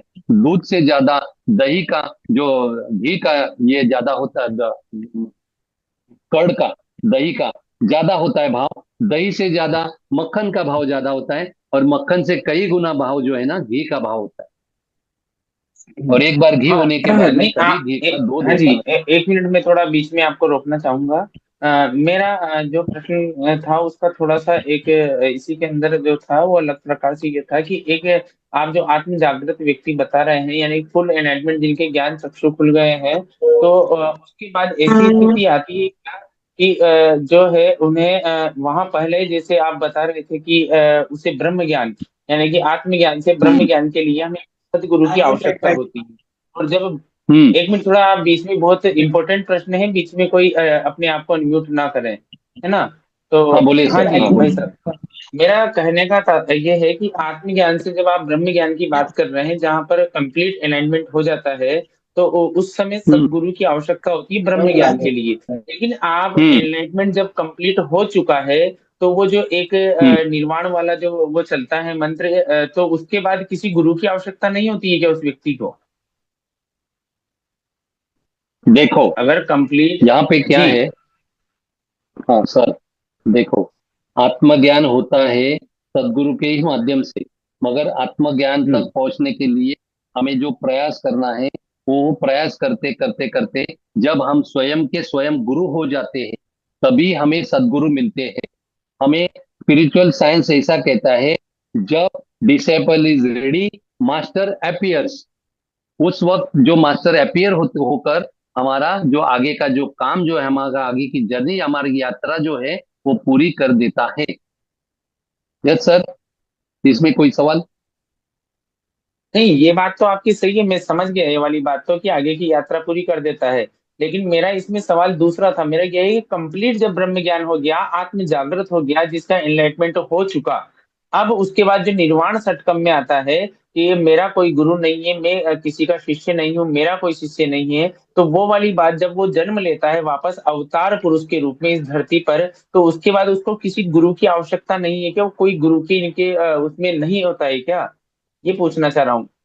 सर सर एक बार मैं गुरु और सदगुरु का है ना एनालिसिस करके डिफरेंशिएट करके एक सब्जेक्ट दूंगा, तब एक्चुअली बहुत हम लोग लंबी बात करेंगे और पूरा क्लियरिटी के साथ में बात करेंगे, एग्जाम्पल देके और उसका दृष्टांत देके भी मैं एक्चुअली उसको समझाऊंगा, बहुत डीपली बात करना नहीं पड़ेगा, तो मैं दोनों का आपको नहीं डिफरेंस भाई साहब, समझ वो में आएगा। जो गुरु और सदगुरु है ना, वो तो मैं जानता हूँ। गुरु और सदगुरु की हम्म जो प्रवृत्ति और वो जो विशेषता और उनकी परिभाषा है ना, वो तो मैं जानता हूँ सब। मेरा प्रश्न हम्म। थोड़ा दूसरा है। जब आप ये बता रहे हैं, क्योंकि मेरे पास ऐसे व्यक्ति हैं जो कंप्लीट, जिनका एलाइटमेंट जो आप बता रहे हैं हो चुका है। अब वो जो है वो ये कहते हैं कि जो गुरु है उसकी आवश्यकता नहीं है, न शिष्य की आवश्यकता है। तो ऐसे है तो मैं आपसे जो पूछना चाह रहा हूँ, वो मेरा ये प्रश्न था कि ब्रह्म ज्ञान सब कंप्लीट हो चुका, अब उसके बाद जब वो जन्म ले रहा है अवतार पुरुष में, तो अब उसको किसी गुरु की आवश्यकता नहीं है क्या? या फिर उसको किसी शिष्य की आवश्यकता भी नहीं है? वो तो कहते हैं शिष्य भी नहीं बनाता मैं। अभी देखो देखो सर, जो मैंने आत्मज्ञान की बात की ना, उसे लीनियर एनलाइटमेंट बोलते हैं। उसको एक्चुअली आपको सबको समझने के लिए बोलता हूँ, उसको एक्चुअली हम लोग ना शरीर ना होते ना मन होते, चित्त ना बुद्धि है, वो बुद्धि के परे हम लोग जाते हैं, और परे जाकर हम लोगों को विदेह स्थिति प्राप्त हो जाती है। विदेह स्थिति प्राप्त होना यानी आत्मज्ञान होना, और महाविदेह क्षेत्र में जाकर महाविदेह स्थिति प्राप्त करना, उसे ब्रह्म ज्ञान बोलते हैं। और महाविदेही क्षेत्र में जाना, इसका मतलब है कि ग्यामा स्टेट में जाना। ग्यामा स्टेट में जाना, अभी आपको पता है अल्फा बीटा थीटा डेल्टा सब स्टेजेस है, एक एक एक एक, एक, एक। तो एक सेशन में आप नहीं ये सब बता सकता, तो एक एक सेशन में जैसे जैसे मौका मिलेगा वैसे वैसे, क्योंकि मेरे ऑफलाइन सेशन बहुत होते हैं, क्योंकि ऑफलाइन सेशन में जो मजा आता है वो ऑनलाइन सेशन में नहीं आता, क्योंकि ऑनलाइन सेशन में लिमिटेशन होता है सब बातों का, ठीक है नहीं? क्योंकि मेरे गुरुजी ने 8 8 10 10 घंटे यही बातें मुझे समझाई है, और दिन रात वो भी पूरी रात रात रात जागकर हम लोगों ने उनके सामने बैठकर इतना श्रवण किया है कि पूछो मत, अनलिमिटेड श्रवण किया है। इसलिए हम लोग एक्चुअली इतना स्पॉन्टेनियसली ओवरफ्लो होकर हम लोग बात करते हैं सर आपसे। यस। इतना हमारे आप पास है ना कहाँ कहाँ सदगुरु रहते का। हैं? जी। बम्बई में। हाँ जी। हाँ जी, आप जो कह रहे हैं भाई साहब, वो बातें तो सारी सत्य है, क्योंकि आपने जो सदगुरु के सानिध्य में पाई है, और ये जो गुप्त ज्ञान वाली बात है, ये बहुत कम लोगों को पता होती है। और साथ में इसके अभी ये तो शुरुआत हुई है एबीसीडी की, इसके पीछे बहुत और भी अनेक चीजें हैं। वो आप यहाँ ऑनलाइन हम्म सेशन में नहीं बता सकते हैं, उसका भी कारण मैं जानता हूँ। है ना? ये बात सही है, हम्म। और आप जितनी भी बातें बता रहे हैं ये बिल्कुल सत्य है, क्योंकि इसके पीछे भी आध्यात्म जो है वो असीमित है। क्योंकि हम धर्म को सीमित कर सकते हैं, लेकिन आध्यात्म में जो असीमित है, नेति नेति जिसे कहते हैं। तो यस यस। कभी जी जी, वेद नेति नेति वेद इसलिए भी चुप संतों ने बैठ कहा गए, है ना, नेति नीति नेति नहीं थी। बोलकर वेद भी चुप बैठ गए, हाँ सर। जी बिल्कुल। तो हम्म। इसमें आगे जो मेरा एक छोटा सा है, शायद उसको तो आप बता ही देंगे, कि जिस हम्म प्रकार से हम सतलोक और दयाल लोक की बात करते हैं, हम्म सतलोक और दयाल लोक, आज्ञा चक्र के बाद हम ऊपर की तरफ जब चलते हैं, तो हम सतलोक और हम्म दयाल लोक इनकी बात करते हैं। तो उसके बारे में कुछ हम्म आप हम्म। समझा सकते हैं? उसके बारे में समझाएंगे सर, जब एक्चुअली रूबरू एक दूसरे से बात करेंगे ना, तो डीपली बात करने में बहुत मजा आएगा, क्योंकि आप कौन से स्टेज पे है ये जानकर मैं आगे का रास्ता बता सकता हूँ मैं सर, है कि नहीं, नहीं सर? नरेंद्र जी हमारे सीनियर मास्टर हैं। नरेंद्र जी हाँ। हमारे यहाँ सीनियर मास्टर हैं, बहुत अच्छा ज्ञान देते हैं। और आप भी नहीं आज नहीं, मास्टर बहुत आए हैं, अच्छा। तो उनके क्वेश्चन बड़े अच्छे अच्छे लेवल के हैं। तो आप कीजिए सर, नहीं, बात बहुत अच्छा है, वो अच्छा तो है, अच्छा बहुत है सर। मुझे आप आनंद। के आंसर देंगे नहीं तो नहीं, हमें बहुत मुझे काफी ज्ञान आनंद मिलेगा। आनंद भी हो रहे हैं। ऐसे ही सवाल होने चाहिए ताकि सबका उसमें फायदा हो। अर्जुन को अकेले को नहीं बताया, अर्जुन का निमित्त करके पूरे जगत को ये भगवत गीता बताई है भगवान कृष्ण ने। वैसे जी ही जी। सवाल पे सवाल वही पूछता है जो मुमुक्षु है, जो जिज्ञासु है, और जी जिसमें अनुताप है। सभी सभी महात्मा बोलते हैं जिसमें अनुताप है ना, उसमें से सवाल पे सवाल उभर कर आते हैं, और जब सवाल खत्म हो जाते हैं तो उसका रूपांतर मौन में हो जाता है, और मौन होने के बाद में वो कुछ नहीं बता सकता। तो ऐसा बिल्कुल है। इसलिए बिल्कुल, नहीं आपसे ऐसा ये है। पूछे कि आपको जो ज्ञान है वो तो नमस्ते। इस बारे हाँ, नहीं, ये बोलिए बात बोलिए। आपकी बिल्कुल सही है। आप जो कह रहे हैं वो संपूर्ण सत्य है। देखिए, जिज्ञासु होना बहुत आवश्यक है। वही आवश्यक व्यक्ति जब जिज्ञासु बनकर और लास्ट में जब जिज्ञासु से उसकी सभी जिज्ञासाएं शांत हो जाएंगी, तब वो मौन धारण कर लेगा अपने आप, फिर उसको बोलने की आवश्यकता ही नहीं होगी। और उसके साथ ही सही है, जो हम सही है। श्री कृष्ण और अर्जुन की बात करते हैं, सुनील जी, तो आपको तो ये पता है कि हम्म, श्री कृष्ण कौन है और अर्जुन कौन है, ये तो आप तो जानते हैं। हाँ, क्योंकि क्या सही है, है, सही है। संसार के लगभग 99% लोग जो है श्री कृष्ण और अर्जुन को जानते ही नहीं है कि श्री कृष्ण कौन है और अर्जुन सही है, कौन सही है। लगभग 99% लोग सही है, नहीं जानते हैं कि श्री कृष्ण कौन है और अर्जुन कौन है। सही है, सही आप तो जानते हैं, मुझे पता है सही आप है। तो जानते हैं कि श्री कृष्ण कौन है। तो श्री कृष्ण जो है, मैं बताऊं, श्री कृष्ण हमारे जो गुरु हैं, हाँ हाँ सदगुरु सर। जो हमें मिल जाते हैं हम्म, आध्यात्म के अंदर, हमारे सदगुरु ही श्री कृष्ण होते हैं।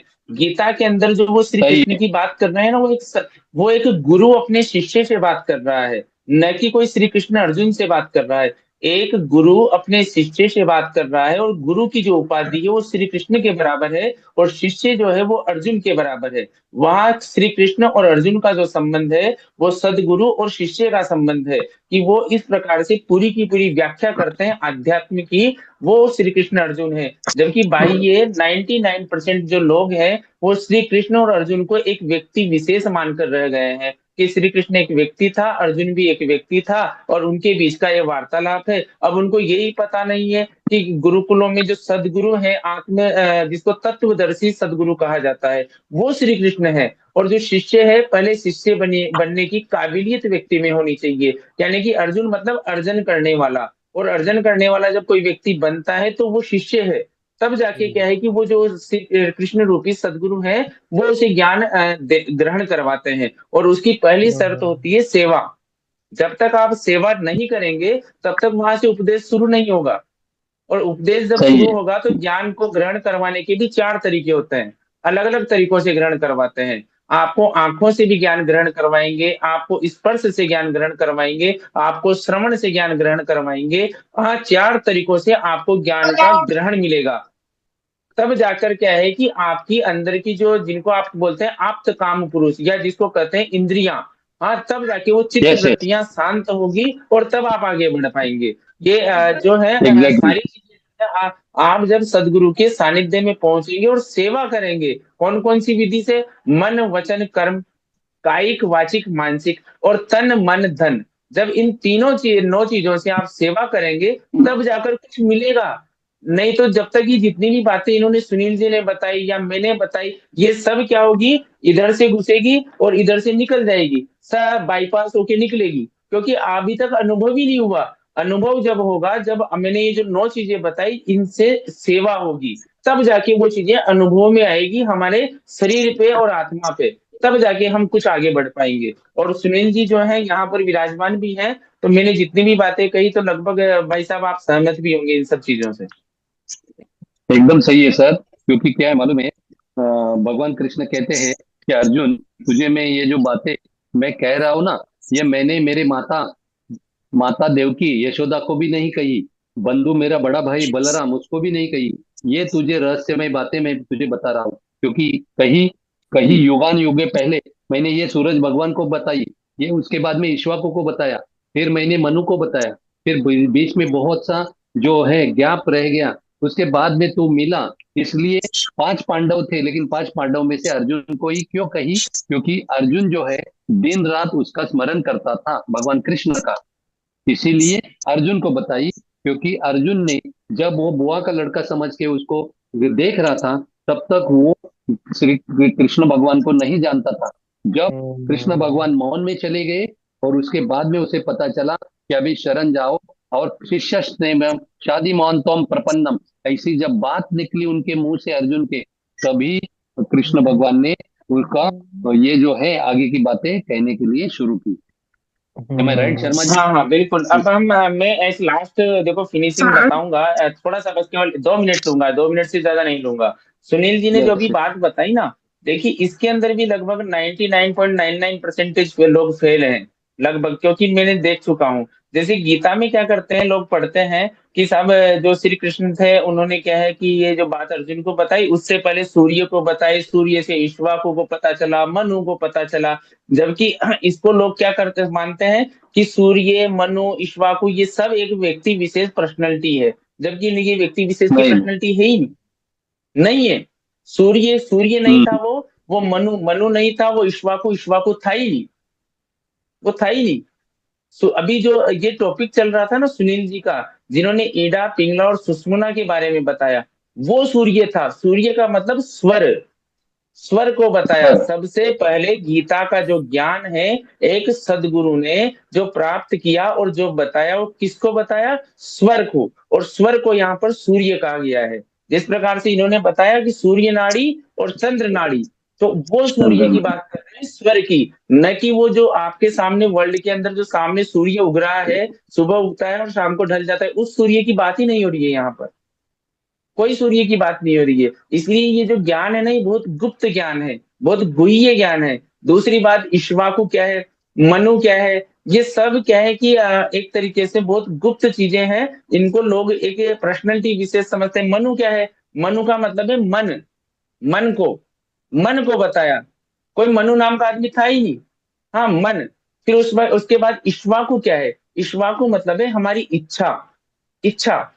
इक्ष्वाकु मतलब इच्छा। पहले स्वर से चालू हुआ। अच्छा, ये इक्ष्वाकु मतलब इच्छा उत्पन्न हुई, स्वर में आया, और स्वर में आने के बाद मन में गया, और मन में आने के बाद फिर उसके बाद जो मैंने आपको उस दिन बताया था कि उस समय श्रुत ज्ञान की परंपरा थी, और बाद में वेद व्यास ने इस श्रुत ज्ञान की परंपरा को तोड़ते हुए इसे लिपिबद्ध किया। तो ये सारा ज्ञान है। अब लोग गीता पढ़ते हैं तो उसमें क्या है कि भ्रमित स्थिति में हो जाते हैं कि दुर्योधन कौन, पांडव कौन, और सूर्य कौन, मनु कौन, इक्ष्वाकु कौन, श्री कृष्ण कौन, अर्जुन कौन, द्रौपदी कौन। हाँ, जबकि ये सारे के सारे एक कथानक के पात्र हैं, कथानक के पात्र। और अध्यात्म के अंदर ये सब गुप्त विद्याएं हैं, जिनको एक नाटक के रूप में कथानक के पात्र बनाया गया है।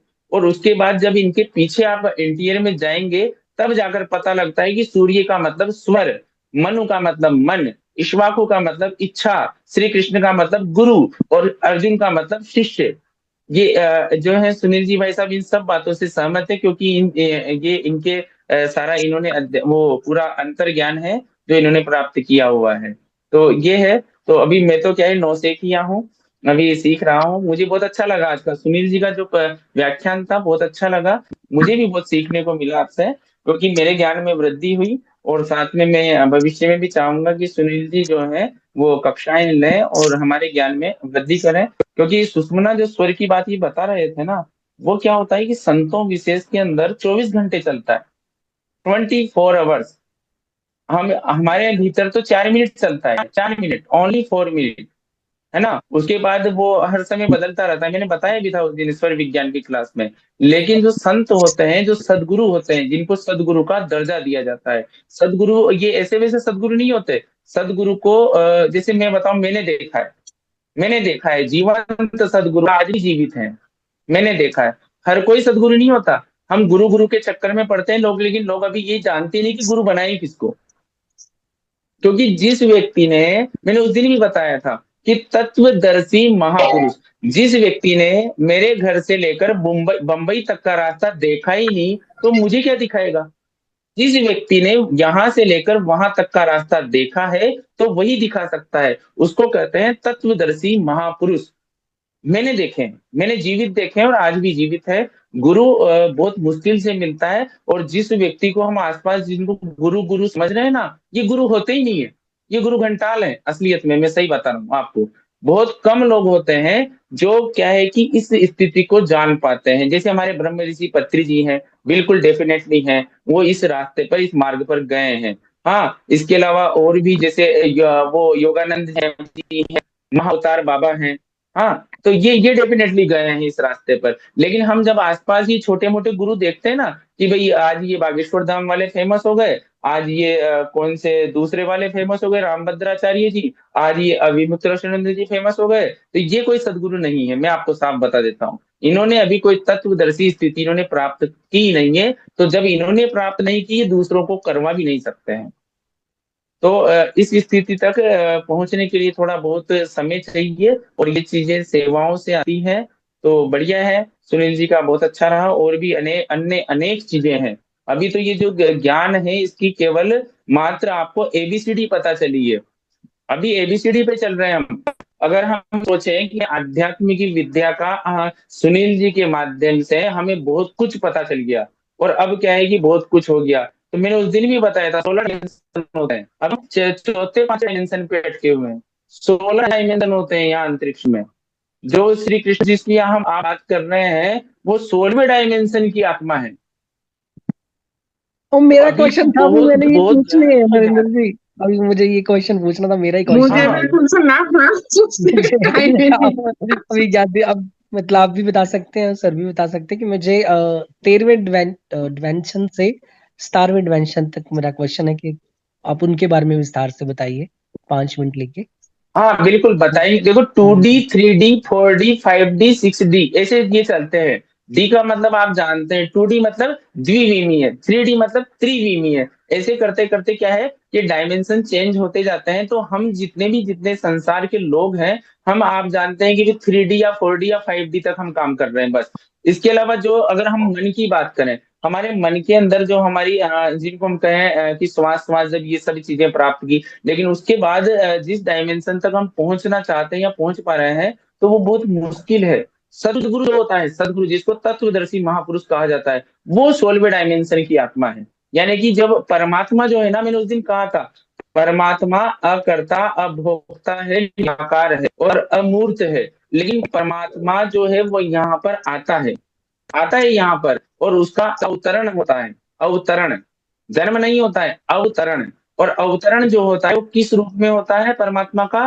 वो होता है सदगुरु के रूप में। आपने जो तत्वदर्शी महापुरुष जो सदगुरु है, उसमें परमात्मा दिखाई देता है। यानी कि अगर मैं मान लीजिए जन्म लूं, तो देखो मैं बोल भी रहा हूँ, मैं चल भी रहा हूँ, इसके अलावा मैं आप लोगों के साथ भी हूँ। तो वो जो सदगुरु होता है, वो परमात्मा का वही रूप होता है, और उस परमात्मा की एनर्जी को बराबर पकड़ने वाला वो सदगुरु होता है। लेकिन प्रकृति के नियमों से बंधा हुआ होता है। यहाँ पर आने के बाद ऐसा नहीं है कि साहब ऐसा है कि ये विध्वंस कर दिया और अब धर्म का ये सारा काम बढ़िया किया और दुश्मनों का नाश कर। प्रकृति के नियमों से बंधा हुआ होता है, और जो परिवर्तन होता है वो धीरे धीरे आता है। और उसके बाद आध्यात्मिक विद्याओं का जिनको ज्ञान ग्रहण करना होता है, वो लोग वहां पहुंचते हैं जिनकी बहुत भाग्यशाली आत्मा होती है, और जिन्होंने जन्म जन्मांतर तक अनेक पुण्य कर्म किए होते हैं। तब जाकर कुछ ज्ञान प्राप्त करते हैं और उस सदगुरु के दरवाजे पर पहुंचते हैं। तब जाकर वो क्या है कि उनकी आत्मा से जैसे मैंने आपको बताया, इसमें बहुत अच्छा एक दोहा है, श्लोक, चक्षुर नमिलितम, ऐसा कुछ है कि मतलब चक्षुओं से, आंखों से, स्पर्श से, उसके अलावा मैंने बताया आपको स्पर्श से, आंखों से, श्रवण, उनके सुनाने से, और इन चीजों से क्या है कि ज्ञान की अपने शिष्य को प्राप्ति करवाता है। तब जाकर वो क्या है कि उसकी आत्मा जागृत होती है, और वो आत्म जागृत स्थिति में व्यक्ति पहुंचता है, जिसको भाई साहब कह रहे थे कि ब्रह्म ज्ञान, वो ब्रह्म ज्ञान। और अगर कोई व्यक्ति ये कहे ना कि मैं एस्ट्रल ट्रेवल करना चाहता हूँ, तो वो क्या है कि उस सदगुरु के माध्यम से एस्ट्रल ट्रेवल भी कर सकता है। वो उसको ले जाते हैं, वो ऊपर ले जाते हैं, आराम से एस्ट्रल ट्रेवल भी करा लाते हैं, कोई दिक्कत नहीं है। और वापस लाके वापस बॉडी में भी डाल देते हैं, कोई प्रॉब्लम नहीं आती, ये काम भी हो जाता है। फिर अगर मान लो वो ये चाहे कि मैं यहाँ बैठा हुआ मेरा टाइम ट्रेवल करना चाहता हूँ, टाइम ट्रेवल जिसको हम कहते हैं समय की यात्रा करना चाहता हूँ, पीछे की, अभी की और आगे की, समय की यात्रा भी हो जाती, आराम से हो जाती, कोई दिक्कत नहीं आती। बस थोड़ा प्रकृति के नियमों में बंधा रहता है व्यक्ति। तो वहां उस सदगुरु के माध्यम से ही जितने भी जो आध्यात्मिक की हम बात कर रहे हैं ना, तो ब्रह्म ऋषि पत्री जी हैं, या जिनकी सुनील जी बात कर रहे हैं, जिन भी सदगुरु से, तो ये सब इन्होंने कहाँ से प्राप्त किया? और हम जब जूम मीटिंग पर बैठे हैं, तो हम उन्हीं की बातों को आगे बढ़ा रहे हैं, या उन्हीं की बातों को ग्रहण करके हमारा जीवन सुधार रहे हैं। हाँ, उस दिन भी मैंने आपको बताया था कि किस समय खाना खाना चाहिए, कब नहीं खाना चाहिए। खैर बहुत समय हो गया, हाँ बहुत समय हो गया, मैं माफी चाहूंगा क्योंकि बहुत लंबी बातें हैं। आपका कभी अनुभव लेंगे हम लोग कोई दूसरी क्लास में, बट अभी नहीं चलो धन्यवाद। मैं क्या है वो सुनील जी बात कर रहे थे, धन्यवाद आपका सुनील जी। मैम और का कुछ कोई भी प्रश्न है? बात ऐसे असहमति हो तो बताइए। हाँ कोई जी, बात हाँ नहीं, जरूर। अरुंधति मैम का एक प्रश्न है सर से। अरुंधति मैम पूछिए, सर से पूछना चाह रहे थे। सर नमस्ते।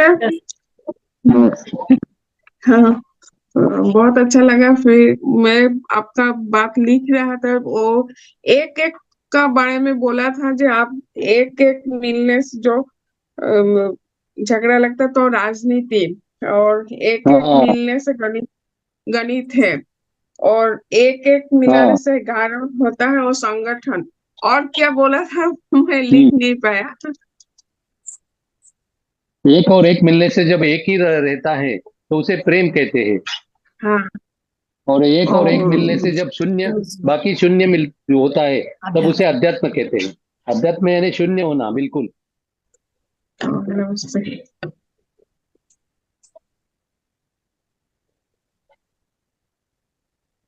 और किसी का कोई प्रश्न है? जय श्री राधे सुनील जी सर, और क्षमा जय मैं श्री चाहता राम। हूँ नरेंद्र जी से भी। मैंने थोड़ी सी ऊर्जा वहां पे, समझो कि मेरी ऊष्मा नाड़ी स्टार्ट हुई तो मैंने नरेंद्र जी के अंदर ऊर्जा से काफी ज्यादा स्पीच उनको दी। पावर, ऊर्जा जो कंट्रोल नहीं होती ना, घड़ा भर जाता है ऐसा लगता है, तो फिर ज्यादा ज्ञान होता है तो वहां से निकलता रहता है सर, ऐसे ही। सर मुझे बराबर, आप सही दोबारा से सही। क्वेश्चन, हाँ जी हाँ जी, तो आपका सेशन है, मुझे थोड़ा सा आपसे भी चाहिए। मुझे जो 13 डिमेंशन और 17 डिमेंशन जो है, मुझे इनके बारे में हम्म। थोड़ा सा विस्तार से करना है। मतलब यहाँ तक मैं अभी सफर तक हुआ। वहां पहुंचा नहीं हूँ सर। मैं अभी अच्छा, तक वहां पहुंचा नहीं हूँ सर, इसलिए वहां वहां तक पहुंचा नहीं तो मैं बात नहीं कर सकता सर। यस सर, ठीक है सर, ठीक है जी। मैं अगर पहुंचता तो जरूर बताता आपको, और हाँ आपको जी हाँ मिल जी। के बताता, तो रूबरू मिल के मैं तो बताता चाहता हूँ सर। कि सबको ही ज्ञान हो, सेम एक जैसे हो जाएं सारे, फिर बहुत अच्छा लगेगा यस क्लास सर। में। जल्दी होगा क्योंकि ऐसे हमें सर। संसार, सर संसार में निर्वाण है ना, तो संसार भी करना है, ये भी स्पिरिचुअल भी जीना है। तो संसार में निर्वाण दोनों को बैलेंस करते करते अगर ये छोड़कर हम लोग वो करेंगे ना, तो 13 के हम लोग 20-30 तक पहुंच जाएंगे जल्दी। लेकिन हमें यहाँ भी समय देना है, वहां भी समय देना है ना, दोनों करना है ना सर। अगर किसी का कोई प्रश्न है, अदरवाइज हम लोग आज अपने वाणी को यहीं विराम देंगे। यस सर, धन्यवाद धन्यवाद धन्यवाद। आपका बहुत सभी बहुत मास्टर्स को धन्यवाद, धन्यवाद। आपने धन्यवाद, बहुत थैंक यू समय दिया थैंक इस यू मंच थैंक के लिए। आपका बहुत बहुत स्वागत है। हाँ जी, धन्यवाद। आपका बहुत बहुत धन्यवाद शुभ सुनील जी, आपने इतनी महत्वपूर्ण बातें हमें बताई। Thank you thank you thank you, धन्यवाद सभी को, धन्यवाद। रात्रि सभी एक को। मैं निवेदन थोड़ा, ये सूर्या जी, मैं आपसे एक निवेदन करना चाहूंगा। यदि आप थोड़ा विस्तार से जानना चाहते हैं तो एक पुस्तक आती है, आप नोट करें। उस पुस्तक का नाम है यथार्थ गीता। यथार्थ हाँ, गीता, श्री स्वामी अड़गड़ानंद की। अड़गड़ानंद जी महाराज की आती है। स्वामी हाँ हाँ, अड़गड़ानंद जी यस। की जो भी जीवित हैं, उनकी आती है यथार्थ गीता। और वो पुस्तक आप मंगवा लें और उसको पढ़ लें, आपको सारा ही ज्ञान हो जाएगा। उस पुस्तक को 5 बार अगर सही है आप पढ़ सही है। लेंगे तो आप क्या 20वें क्या 25वें सारे डायमेंशन पार कर जाएंगे, और आपको सारा सही ज्ञान है हो सही है। जाएगा। तो एक बार आप उस पुस्तक को पढ़ लें और आपको अध्यात्म का सारा पूरा कंप्लीट, और वो जो सदगुरु हैं, जो भी जीवित हैं या जो भी जीवित नहीं भी है, वो आपको ऑटोमेटिक पकड़ लेंगे, और पकड़ के आप जो भी जानना चाहते हैं वो सब बता देंगे। आप एक बार पढ़ लें उसको 5 बार, एकदम सही, ठीक, जैसा उसमें हुक्म। लिखा हुआ एकदम है ये बात भी। जी, वो पुस्तक मंगवा लेना। Thank you. ठीक। शुभ रात्रि सभी को। धन्यवाद प्रणाम। धन्यवाद, शुभ रात्रि। शुभ रात्रि। धन्यवाद।